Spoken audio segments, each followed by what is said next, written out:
கப்பம் கப்பிப்பும் உறவுகள் அனைவருக்கும் இரவு வந்து பிறகு இது என்டாக இருக்குது. சாப்பிட மாடியே பாருங்கள், புது பயிர் மாட்டிருக்கோம். ஸ்டார்ட் பண்ணிட்டோம். 2 ரேஸ் மேலே அதுண்ணா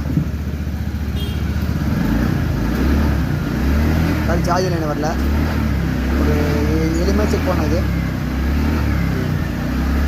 இந்த மாதிரி பிரச்சனை நம்ம ஹெட்லைட்டும் டிம்மாக இருக்கும். சரிங்களா, ஹெட்லைட்டும் அப்படியே இந்த மாதிரி பிரச்சனை நம்ம ஹெட்லைட் டிம்மாக இருக்கும்.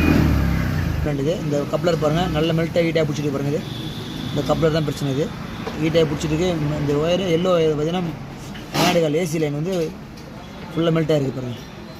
இந்த லைன் 6 இன்புட் போகும். 6 தான் ஹெட்லைட்டுக்கு லைன் போகும். இதுதான் விஷயமே. இது கட்டு துண்டு இந்த கப்பில் வேறு போட்ட சின்னது ஓல்டு கப்லப்பா. இது வண்டி பார்த்தீங்கன்னா நம்ம நேருன்னு மேடுகாலில் பின்னு போட்டிருக்கோம். இந்த அதே பின்னு ஏசி பின்னு பார்த்தீங்கன்னா அது பாருங்கள், இங்கே எல்லோ ஜாக்கு ஃபுல்லாக இங்கே லூஸ் கண்டாயி மெல்ட்டாக இருக்குது. இது பார்த்தீங்கன்னா அந்த 6 வெச்சு போன மாதிரி வச்சுங்க.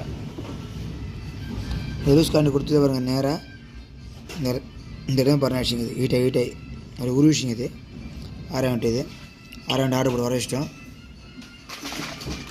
6 பாட்டின பார்த்தீங்கன்னா பாருங்கள். K20 60 150 ப்ரைஸ் பார்த்தீங்கன்னா 1417.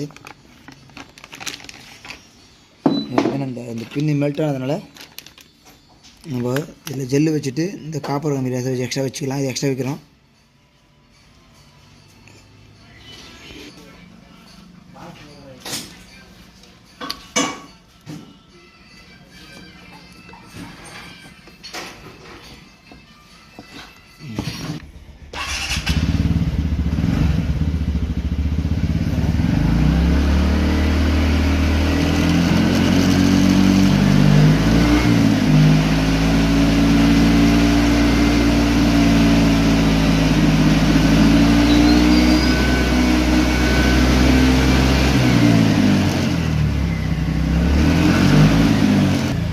இப்போ பேட்டரி 11 வோல்ட் தான் இருந்தது.